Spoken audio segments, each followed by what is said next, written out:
আসসালামু আলাইকুম। প্রিয় দর্শক, 12ই ফেব্রুয়ারি নির্বাচনের পর থেকে আমাদের অন্তর্বর্তীকালীন সরকারের মূলত কাজ শেষ হয়ে গিয়েছিল এবং তারপর তার কয়েকদিনের মধ্যে ওনারা ক্ষমতাও হস্তান্তর করে দিয়েছেন নবনির্বাচিত বিএনপির কাছে। এবং বিএনপি তার এর মধ্যে তাদের মন্ত্রিসভা গঠন করেছে, প্রধানমন্ত্রী হয়েছেন, অন্যান্য মন্ত্রীদের দপ্তর বন্টন হয়েছে। এবং তারপরেও প্রায় 2 সপ্তাহ কিন্তু প্রধান উপদেষ্টা মানে অন্তর্বর্তীকালীন সরকারের প্রধান উপদেষ্টা ডক্টর মোহাম্মদ ইউনূস ওনার যে সরকারি বাসভবন ছিল যমুনায়, ওখানে অবস্থান করেছেন এবং গতকালকে সেখান থেকে উনি ওনার গুলশানের বাসভবনে চলে গেছেন। মানে যতদিন পেরেছেন থেকেছেন সরকারি বাসভবনে। এই যে গেলেন, যাওয়ার পর থেকে ডক্টর মোহাম্মদ ইউনূসের স্ট্যাটাসটা কি দাঁড়াবে এখন উনি কি? এখন কি উনি সাধারণ মানুষ, যে কোনো সাধারণ মানুষ? না, উনি এখন যে কোনো মানুষ নন। উনি আগে গ্রামীণ ব্যাংকের যখন এমডি ছিলেন, অথবা গ্রামীণের লোক হিসেবে যখন গ্রামীণ ফাউন্ডেশনের লোক ছিলেন, অথবা গ্রামীণ টেলিকমের চেয়ারম্যান অথবা অন্য কিছু ছিলেন, তখন উনি যে মাপের লোক ছিলেন, ওনাকে সরকার যে পরিমাণ নিরাপত্তা দিত, তার সঙ্গে কিন্তু বর্তমানে নিরাপত্তার কোনো তুলনা হবে না। আইন অনুযায়ী উনি এখন রাষ্ট্রের অতি গুরুত্বপূর্ণ ব্যক্তি এবং এই গুরুত্বপূর্ণ ব্যক্তি হিসাবে ওনাকে বিবেচনা করা হবে ওনার দায়িত্ব ত্যাগের পরবর্তী 1 বছর উনি রাষ্ট্রের অতি গুরুত্বপূর্ণ ব্যক্তি থাকবেন। তো আপনারা হয়তো বলবেন, থাকবেন, এটা নিয়ে আলোচনার কি আছে? না, আলোচনার কিছু আছে বলে আলোচনা করছি। এই থাকাটা কোনো অস্বাভাবিক না, এরকম থাকার নিয়ম আগেও ছিল। 2006 সালে একটা আইন করা হয়েছিল, সেটাকে এসএসএফ আইন বলতে পারেন আপনার। কারণ এই পর্যায়ে ওনাকে এসএসএফ, মানে আমরা যেটাকে বলি যে প্রেসিডেন্টের সঙ্গে থাকে, প্রাইম মিনিস্টারের সঙ্গে থাকে, যে স্পেশাল সিকিউরিটি ফোর্স এসএসএফ, ওই এসএসএফ এর একটা অর্ডিন্যান্স 2006 সালে হয়েছিল এবং তখন তারা কিছু কথা বলেছিল। এমনি যারা নাকি প্রেসিডেন্ট থাকেন, প্রধানমন্ত্রী থাকেন, তারা তো এসএসএফ এর সিকিউরিটি পান এবং তখন ওনারা থাকেন হলো ভিভিআইপি, মানে ভেরি ভেরি ইম্পর্টেন্ট পার্সন। কিন্তু ধরা যাক প্রেসিডেন্টের মেয়াদ শেষ হয়ে গেল, প্রধানমন্ত্রীর মেয়াদ শেষ হয়ে গেল, তখন তারা কি হবেন? তখন তাদের are very very important person থাকবেন না, তখন তারা হয়ে যাবেন ভেরি ইম্পর্টেন্ট পার্সন, মানে ভিআইপি, ভিভিআইপি না। তো ওনারা যখন ভিআইপি হয়ে যাবেন, তখনও তারা এসএসএফ পাবেন, মানে এসএসএফ এর নিরাপত্তা তারা পাবেন। কতদিন পাবেন? 3 মাস পাবেন। এটা 2006 সালে একটা আইন করা হয়েছিল। সে আইনে কে কে ইনক্লুডেড ছিল? সে আইনে ইনক্লুডেড ছিল রাষ্ট্রপতি, প্রধানমন্ত্রী এবং তখন কিন্তু তত্ত্বাবধায়ক সরকারের ব্যাপারটা তখনও ছিল 2006 সালে, এবং তত্ত্বাবধায়ক সরকারের যিনি প্রধান উপদেষ্টা হবেন, এই 3 জন তার যে সরকারি দায়িত্ব, যে পদ, সেই পদের কাজ শেষ হয়ে যাওয়ার পরেও পরবর্তী 3 মাস তারা ভেরি ইম্পর্টেন্ট পার্সন হিসাবে, মানে অতি গুরুত্বপূর্ণ ব্যক্তি হিসাবে সরকারের কাছে বিবেচিত হবে, রাষ্ট্রের কাছে বিবেচিত হবে। রাষ্ট্র এদেরকে পরবর্তী 3 মাস এসএসএফ সহ এবং অন্য অন্য নিরাপত্তা সুযোগ সুবিধা দেবে। আরও একজনকে দেবে। সেই জনটা হলো যে জাতীয় সংসদে তিনি বিরোধী দলের নেতা হবেন। সেই বিরোধী দলের নেতা যখন নাকি নতুন তত্ত্বাবধায়ক সরকার দায়িত্ব গ্রহণ করবে, যেদিন থেকে নতুন তত্ত্বাবধায়ক সরকার দায়িত্ব গ্রহণ করবে, সেই দিন থেকে, তখন তার সংসদ থাকবে না, সেই দিন থেকে পরবর্তী 3 মাস পর্যন্ত ওই বিরোধী দলের নেতা যিনি থাকবেন, তিনিও ভেরি ইম্পর্টেন্ট পার্সন হিসাবে, মানে অতি গুরুত্বপূর্ণ ব্যক্তি হিসাবে রাষ্ট্রের কাছে বিবেচিত হবেন এবং রাষ্ট্র তাদেরকে নিরাপত্তা দেবে। এই আইনটা হয়েছিল 2006 সালে। 2006 সালের 29শে অক্টোবর এই আইনটা হয়। এখন এই আইনটা হওয়ার পর ঠিকই ছিল এ পর্যন্ত। তারপরে তো মনে করেন আপনার 14তে এসে তত্ত্বাবধায়ক সরকার উঠে গেল, তারপরে এবার অন্তর্বর্তীকালীন সরকার এলো। এখানে এসে নিয়ে এখানেও আমরা একজন অন্তর্বর্তীকালীন সরকারের প্রধান উপদেষ্টা পেলাম।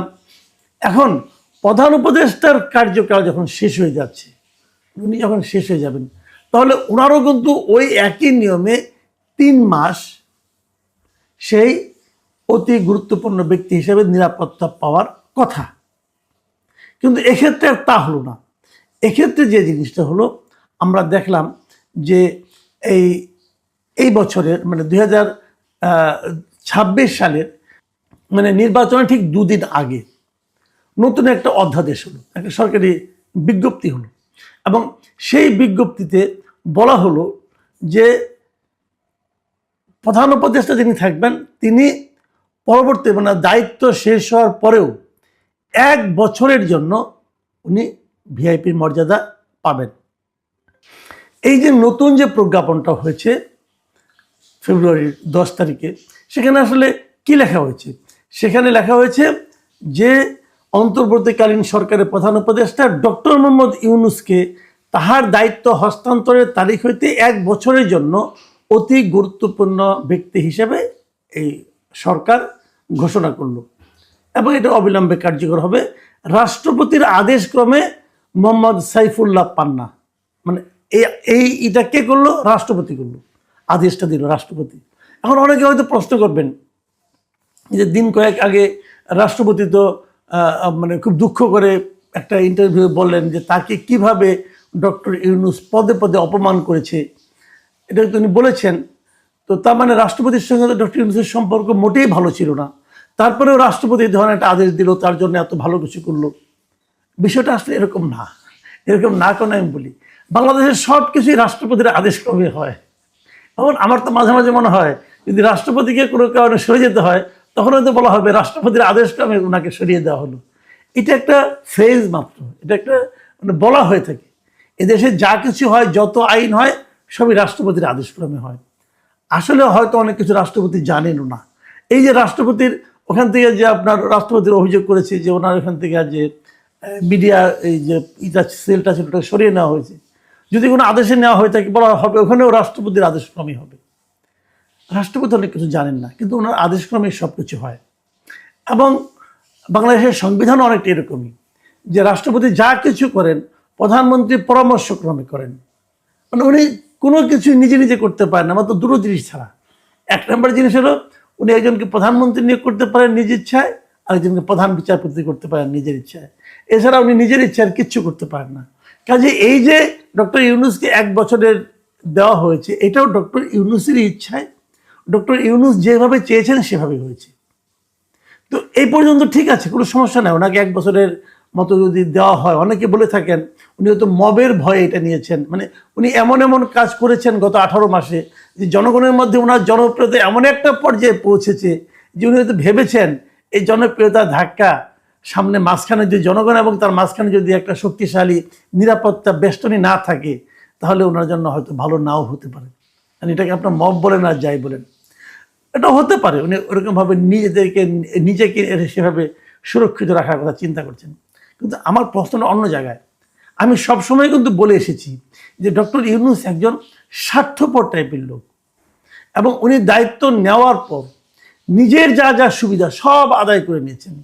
নিজের নামে যে যে মামলা ছিল সবগুলি মামলা উনি কিন্তু নিজে থেকে প্রত্যাহার করে নিয়েছেন নির্বাহী আদেশ দিয়ে। ওনার বিরুদ্ধে হাইকোর্টে একটা রায় হয়েছিল যে 666 কোটি টাকা ওনাকে ট্যাক্স ফাঁকির মামলায় ওনাকে দিতে হবে। সেই মামলা যে বিচারক তার রায় দিয়েছিল, সেই বিচারক উনি ক্ষমতায় ওরা মানে আপনার অগাস্টের 3 তারিখে 2024 রায় দিয়েছিলেন যে 666 কোটি টাকা ওনাকে দিতে হবে।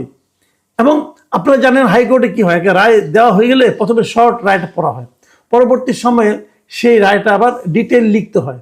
যখন ডিটেল লেখার সময় আসলো, তখন ইউনূস সাহেব আবার তখন প্রধান উপদেষ্টা হয়ে গেছেন, তখন আর ওই বিচারকের রায় লেখে না।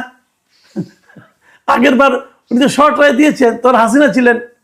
তো ওই বিচারপতি এমনই বিবেক সম্পন্ন যে উনি পরের বার আর লেখেন না। এটা ওনাকে প্রশ্ন করেছেন, তাহলে হয় উনি আগের বার ভয়ে রায় দিয়েছেন, পরের বার আবার ভয়ে রায় লিখতে পারেন না, যে কোনো একটা তো হবে।